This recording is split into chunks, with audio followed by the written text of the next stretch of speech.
Notre secours est dans le nom du Seigneur qui a fait le ciel et la terre. Nous en sommes au 265e jour. Mais qui l'eût cru? On est dans notre dernière lignée pour essayer de terminer l'Ancien Testament. Mais si, je vous jure, on n'y est pas encore. Mais c'est le dernier grand bloc. On est passé de la figure du patriarche, Abraham, Moïse, à la figure des juges, puis à la figure du roi. Et voilà que maintenant, c'est ce que je vous proposais avec ce parallèle avec les papes, on voit à nouveau que la figure du roi est en train d'évoluer vers le grand prêtre. On aura le temps de reprendre ça d'ailleurs dans les commentaires aujourd'hui, vous allez voir, c'est pas mal. Il nous reste encore une dernière évolution peut-être à faire, c'est d'arriver à faire converger sur ces figures tout ce qu'on a vu en termes de prophétie, de roi messianique, le fils de l'homme de David, le chant du serviteur d'Isaïe. Il faut que toutes ces prophéties messianiques à couleur apocalyptique, il faut encore qu'on les fasse converger sur cette figure du roi et on aura terminé l'Ancien Testament. Donc écoutez, on se motive les uns les autres là. Moi en vous faisant des commentaires, et vous, vous savez comment faire. Je vous rappelle qu'il y a des liens en bas, des descriptions, parce que votre générosité parle directement à mon cœur, et à mon ventre aussi, parce qu'il faut bien payer les patates. Vous sentez comment à chaque fois je vous parle des patates que je mange, ça en dit long sur la diète que je m'impose pour donner le meilleur de moi-même pour vous mes petits bichons. Allez, soyez sympas, les liens sont en bas. Aujourd'hui, un nouveau roi sera-t-il meilleur que le précédent? Le roi Amazia, dont nous allons entendre sa lecture tout au long de ce chapitre. On avait déjà entendu son histoire, oui, mais là, on va combler les trous. 1 Chronique chapitre 25.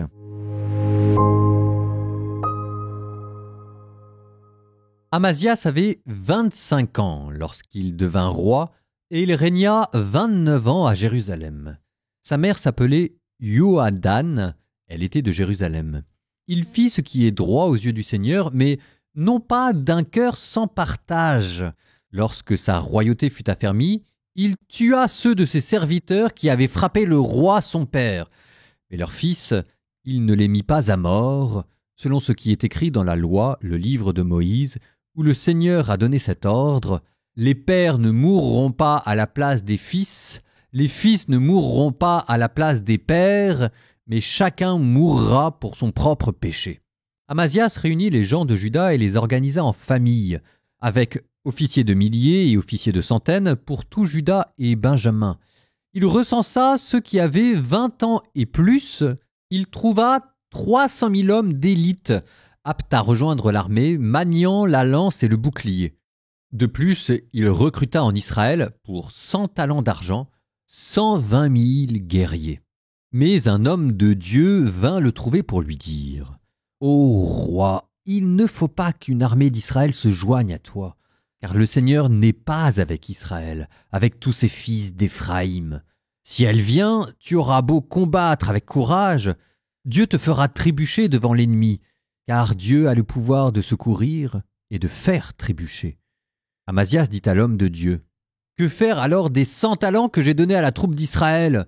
L'homme de Dieu répondit « Le Seigneur peut te donner beaucoup plus que cela. » Amasias mit à part la troupe qui lui était venue d'Éphraïm et la renvoya chez elle. Mais la colère de ces gens s'enflamma fort contre Juda, et ils retournèrent chez eux enflammés de colère. Amasias, ayant pris de l'assurance, emmena son peuple. Il se rendit dans la vallée du sel et frappa 10 000 des fils de Séhir. Les fils de Juda en prirent vivants 10 000 autres, qu'ils emmenèrent au sommet de la roche, et ils les précipitèrent du sommet de la roche, et tous s'écrasèrent au sol. Quant aux hommes de troupes qu'Amasias avait renvoyés pour qu'ils n'aillent pas à la guerre avec lui, ils se jetèrent sur les villes de Juda depuis Samarie jusqu'à Beth-Horon. Ils frappèrent 3000 habitants et s'emparèrent d'un grand butin. À son retour, après avoir battu les Édomites, Amasias ramena les dieux des fils de Séhir, les établit comme ses dieux, se prosterna devant eux, et pour eux brûla de l'encens. Le Seigneur s'enflamma de colère contre Amasias et lui envoya un prophète pour lui dire « Pourquoi consultes-tu les dieux de ce peuple alors qu'ils n'ont pas su sauver leur peuple de ta main ?» Pendant qu'il parlait, Amasias lui dit « Ne t'avons-nous pas institué conseiller du roi ? Arrête! Faut-il qu'on te frappe ?» Le prophète s'arrêta, mais il dit « Je sais que Dieu a résolu de te détruire, parce que tu as fait cela et que tu n'as pas écouté mon conseil. » Après avoir tenu conseil, Amazias, roi de Juda, envoya des messagers à Joas, fils de Joachaz, fils de Jéhu, roi d'Israël, pour lui dire « Viens, affrontons-nous. » Joas, roi d'Israël, envoya à son tour des messagers à Amazias, roi de Juda, pour lui dire « Le chardon du Liban envoya dire au cèdre du Liban « Donne ta fille pour femme à mon fils. » Mais une bête sauvage du Liban est passée et elle a piétiné le chardon. Tu te dis que tu as vaincu Édom, alors ton cœur s'enorgueillit et se glorifie. Reste donc chez toi. Pourquoi provoquer le malheur et tomber, toi et Juda, avec toi ? Mais Amazia n'écouta pas. Cela était voulu par Dieu afin qu'il soit livré, lui et son peuple, aux mains de l'adversaire pour avoir consulté les dieux du pays d'Édom. Alors Joas, roi d'Israël, se mit en marche et ils s'affrontèrent, lui et Amazias, roi de Juda, à Beth-Shemesh, qui appartient à Juda. Ceux de Juda furent battus devant Israël et ils s'enfuirent chacun à sa tente. Quant à Amazias, roi de Juda, fils de Joas, fils d'Ocosias, Joas, roi d'Israël, le fit prisonnier à Beth-Shemesh et il le ramena à Jérusalem. Il fit au rempart de Jérusalem une brèche de 400 coudées, depuis la porte d'Éphraïm jusqu'à la porte de l'angle. Joas prit tout l'or et tout l'argent, tous les objets qui se trouvaient dans la maison de Dieu sous la garde d'Obed-Édom, et les trésors de la maison du roi ainsi que des otages. Puis il retourna à Samarie. Amazias, fils de Joas, roi de Juda, vécut encore 15 ans après la mort de Joas, fils de Joachaz, roi d'Israël. Le reste des actions d'Amazias, des premières aux dernières, cela n'est-il pas écrit dans le livre des rois de Juda et d'Israël ? À partir du moment où Amazias se détourna du Seigneur, certains à Jérusalem tramèrent un complot contre lui. Il s'enfuit dans la ville de Lachish, mais on envoya des gens à sa poursuite à Lachish, et c'est là qu'il fut mis à mort. Puis on le transporta sur des chevaux et on l'ensevelit avec ses pères dans la cité de David. Une lecture courte ? Ah, ça fait du bien. Alors, cette histoire, on l'avait déjà entendue. On avait le squelette et normalement il n'y a rien de nouveau, sinon que vous aviez peut-être oublié, mais cette guerre avec Édom, on l'avait, cette tentative de faire la guerre contre Israël, on l'avait, même la réponse moqueuse du roi d'Israël sous forme de parabole, avec cette histoire de cèdre et de chardon, on l'avait aussi. Donc le squelette, on l'avait. Tiens d'ailleurs, petite parenthèse, pourquoi est-ce qu'on parle du cèdre et du chardon ? Si on compare Israël à un cèdre, c'est parce qu'ils sont près des grandes richesses commerciales de Tyr et de Sidon et qu'ils sont majestueux comme un cèdre. Et si au contraire on compare Juda à un chardon, c'est parce que Juda vit dans les régions montagneuses et que les seules choses qui poussent là-bas, c'est les mauvaises herbes.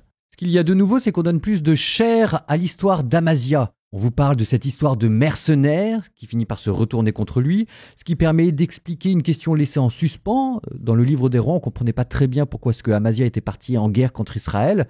Et bien là, on vous donne la réponse.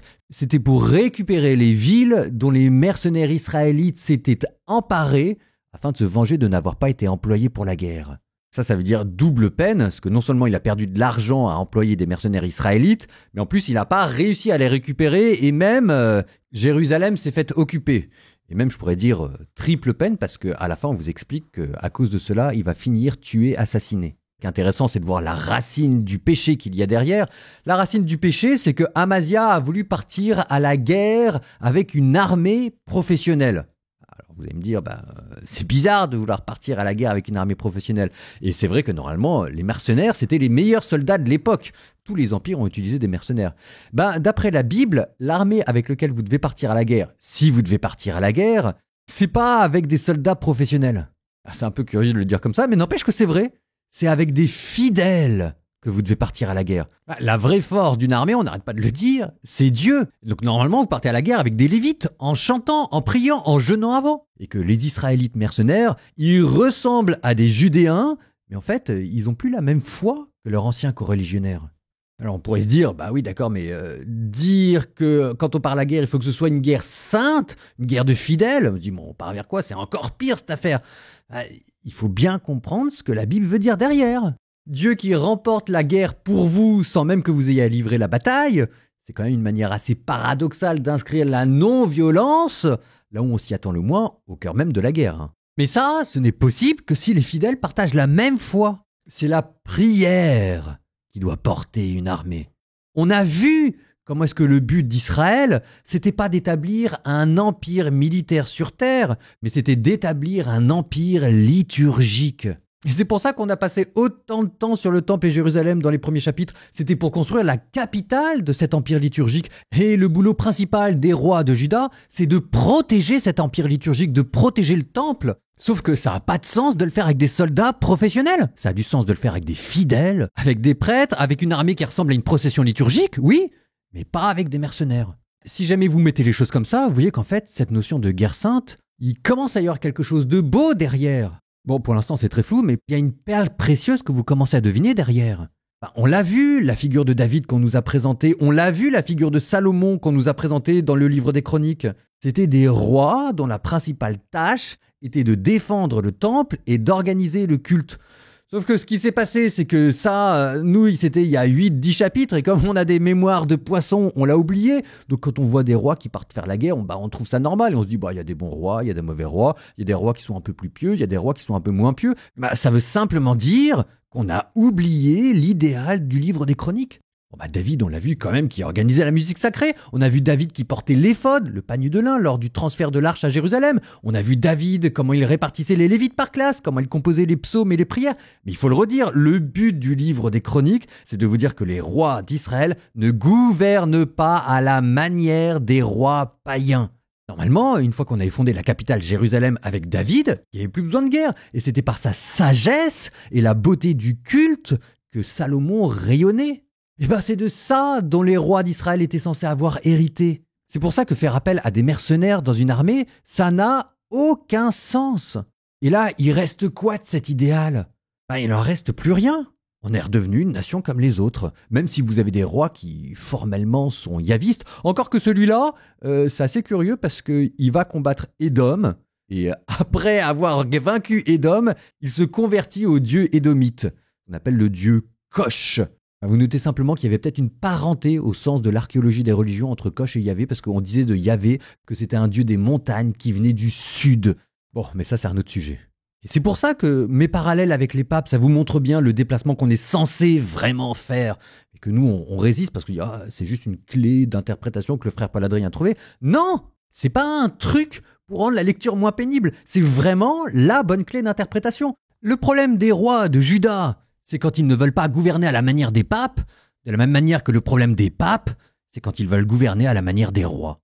Proverbe 21:6-10. Une fortune acquise par le mensonge, illusion fugitive de qui cherche la mort. Les méchants seront victimes de leur violence car ils refusent d'agir selon le droit. Les méthodes de l'imposteur sont tortueuses, un homme honnête agit droitement. Mieux vaut loger dans un coin de terrasse que de partager sa maison avec une mégère. Ça sent le vécu. Le méchant ne désire que le mal, il n'a pas un regard de pitié pour son prochain.